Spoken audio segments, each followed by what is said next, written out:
안녕하세요. 오늘도 경제 흐름을 함께 짚어보는 시간입니다. 오늘 다룰 기사는 영국 경제지 이코노미스트의 이번 주 기사입니다. 제목은 자격 있는 부자의 부상. 억만장자를 향한 미움이 그 어느 때보다 뜨거운 지금, 정작 그들의 속살은 예전과 달라지고 있다는 이코노미스트의 흥미로운 분석을 정리해 드리겠습니다. 이코노미스트는 이렇게 운을 뗍니다. 억만장자가 인기 있었던 적은 원래 없었지만 지금은 아예 혐오의 대상이 되었다. 실제로 미국 의회에서는 억만장자라는 단어가 과거보다 훨씬 자주 등장합니다. 대부분은 부당하게 번 돈이라거나 정치를 오염시킨다거나 그 재산에 세금을 물려야 한다는 맥락입니다. 스탠퍼드 대학의 한 연구에 따르면 민주당의 후원 요청, 이메일이 억만장자를 언급하는 빈도는 2024년보다 3배로 늘었습니다. 그것도 거의 언제나 부정적으로요. 모든 억만장자는 정책의 실패다. 좌파 진영에서 흔히 나오는 구호입니다. 그런데 정치인들이 이 메시지가 통한다고 확신하는 바로 그 순간 예상치 못한 일이 벌어지고 있습니다. 점점 더 많은 억만장자가 출생의 운이나 시스템을 악용해서가 아니라 쓸모있는 상품과 서비스를 제공하고 수천 명을 고용하면서 부자가 되고 있다는 겁니다. 물론 수상쩍은 억만장자도 분명히 많습니다. 역사상 처음으로 재산이 10억 달러를 넘은 인물로 꼽히는 존 록펠러. 그는 천재였지만 그의 회사 스탠더드 오일은 허술한 경쟁법을 악용하고 뇌물도 꽤나 뿌리며 판을 자기 쪽으로 기울였습니다. 1990년대 러시아에서 등장한 올리가르히들은 극심한 혼란기에 국가 자산을 통째로 집어삼켰습니다. 그렇다면 왜 지금 반억만장자 정서가 이렇게 끓어오르는 걸까요? 이코노미스트는 몇 가지 힘이 겹쳤다고 봅니다. 몇 년간 이어진 높은 물가가 삶을 짓누르면서 사람들은 탓할 대상을 찾습니다. 억만장자가 시장 지배력과 정치적 영향력을 이용해 주거비부터 식료품까지 모든 걸 비싸게 팔고 정작 세금은 적게 낸다는 인식이죠. 그리고 정치 전략가들은 깨달았습니다. 억만장자야말로 완벽한 적이라는 사실을요. 그들의 재산에 세금을 매겨봤자 유권자가 실제로 아는 사람은 거의 피해를 보지 않으니까요. 하지만 조금도 수상하지 않게 돈을 번 억만장자도 많습니다.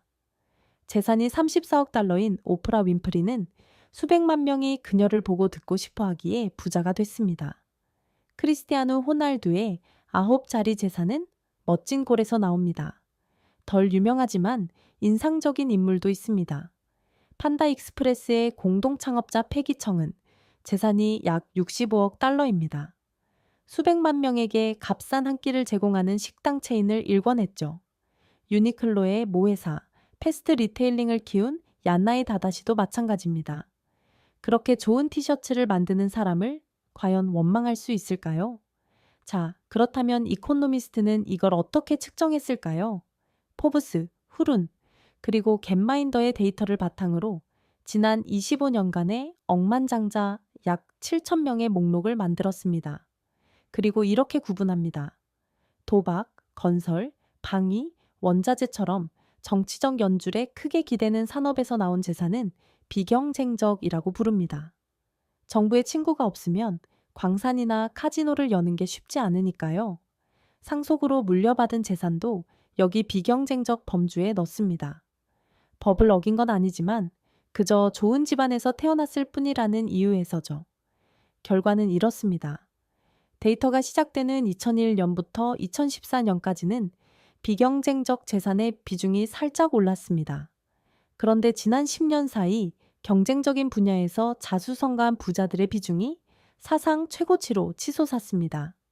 사상 처음으로 세계 억만장자 재산의 절반이 비교적 정당하게 벌어들인 돈이 된 겁니다.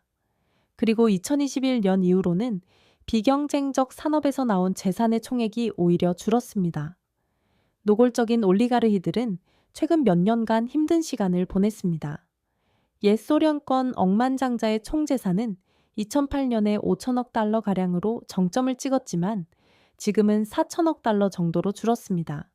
전쟁은 우크라이나 최고 부자 리나트 아흐메토프의 재산 기반을 무너뜨렸고 러시아의 로만 아브라모비치는 서방 제재 속에 2021년보다 50억 달러쯤 더 가난해졌습니다. 연줄에 기대던 산업들도 흔들렸습니다. 부동산 억만장자의 재산은 2018년 이후 3분의 1이 사라졌습니다. 중국 부동산 개발업체 다렌완다의 창업자 왕젤리는 2017년 310억 달러에서 지금은 44억 달러로 쪼그라들었습니다.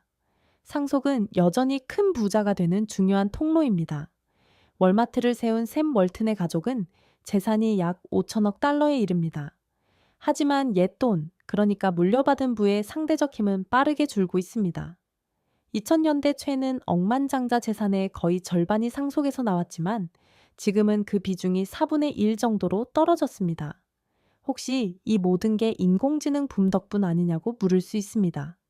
실제로 엔비디아의 젠슨 황 같은 창업자의 재산은 폭발적으로 늘었고 일론 머스크는 올여름 잠깐 세계 최초의 조 달러 부자가 되기도 했습니다. 하지만 흥미롭게도 기술 분야를 빼고 계산해도 자수성가 부자의 비중은 여전히 오르고 있습니다. 금융, 식품, 제조 등 온갖 분야에서 사람들이 금맥을 캐고 있기 때문입니다. 루이비통, 모에 헤네시, LVMH를 명품 제국으로 키운 베르나르 아르노는 지난 10년간 재산이 1000억 달러가량 불었습니다. 불과 15년 전 배터리 회사 CATL을 세운 로빈 정은 재산이 600억 달러입니다. 이코노미스트는 이런 흐름에 세 가지 원인이 있다고 봅니다. 첫째, 10년 넘게 이어진 강세장입니다. 그동안 세계 주식은 연평균 13%가 넘는 수익을 냈습니다. 재산이 주로 주식에 묶여있는 창업자들에게 이건 엄청난 순풍이었죠. 둘째, 중국의 경제 성장입니다. 지난 10년 중국 경제는 2000년대보다 느리게 성장했는데도 중국의 억만장자 수는 약 200명에서 약 800명으로 늘었습니다. 한 연구는 억만장자의 탄생이 직선적이지 않다는 점을 지적합니다. 나라가 어느 정도 부유해지면 10억 달러 선 바로 아래에 몰려있는 사람이 많아져서 느린 성장만으로도 이들을 무더기로 그 문턱 위로 밀어 올릴 수 있다는 겁니다. 셋째, 모바일 중심 인터넷입니다. 2010년대 중반, 스마트폰이 결제와 메시지를 어디에서나 가능하게 만들면서 기업이 소비자에게 하루에도 수백 번씩 즉시 가닿을 수 있게 됐습니다. 짧은 영상의 바이트댄스, 스트리밍의 스포티파이, 결제의 스트라이프처럼 완전히 새로운 유형의 회사가 엄청난 속도로 성장했습니다. 이토록 빠르게, 이토록 큰 부자가 되기 쉬웠던 적은 없었습니다. 그렇다면 자수성가 부자의 증가는 부유세 논쟁에 어떤 영향을 줄까요? 이코노미스트는 이렇게 정리합니다. 어떤 농어에는 아무 차이가 없습니다. 극소수가 돈으로 영향력을 살 수 있다면 민주주의는 제대로 작동하지 않습니다. 그 돈을 어떻게 벌었든 상관없이 말이죠. 머스크는 자수성가한 인물이지만 선거에 개입하려는 욕망을 숨기지 않습니다. 다만 이 문제는 세금 제도가 아니라 정치 후원의 규칙을 바꾸는 게 해법일 수 있습니다. 반면 다른 농어는 크게 약해집니다.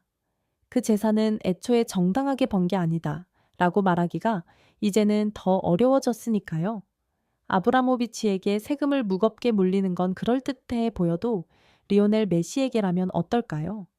게다가 오늘날의 부자들이 고용과 생산성을 더 많이 키우는 만큼 이들이 세금을 피해 떠나거나 덜 일하기로 할 때 치러야 할 경제적 비용도 커집니다. 오늘 내용 정리해 보겠습니다. 억만장자를 향한 미움은 그 어느 때보다 뜨겁습니다. 하지만 이코노미스트의 분석에 따르면 오늘의 부자들은 예전보다 더 스스로의 힘으로 부를 일궈내고 있습니다. 강세장, 중국의 성장, 그리고 모바일 인터넷이 그 배경입니다. 그래서 억만장자는 덜 인기 있어졌지만 정작 그들을 겨냥한 해법은 그 어느 때보다 설득력이 약해 보인다는 겁니다. 이 판단을 어떻게 받아들일지는 여러분의 몫입니다. 저희는 특정 기업이나 종목을 분석하지 않고 큰 흐름을 함께 짚어가는 데 초점을 맞추고 있습니다. 오늘 내용이 도움이 되셨다면 구독과 좋아요 부탁드립니다. 경제 흐름 내일도 함께 따라가 보겠습니다. 고맙습니다.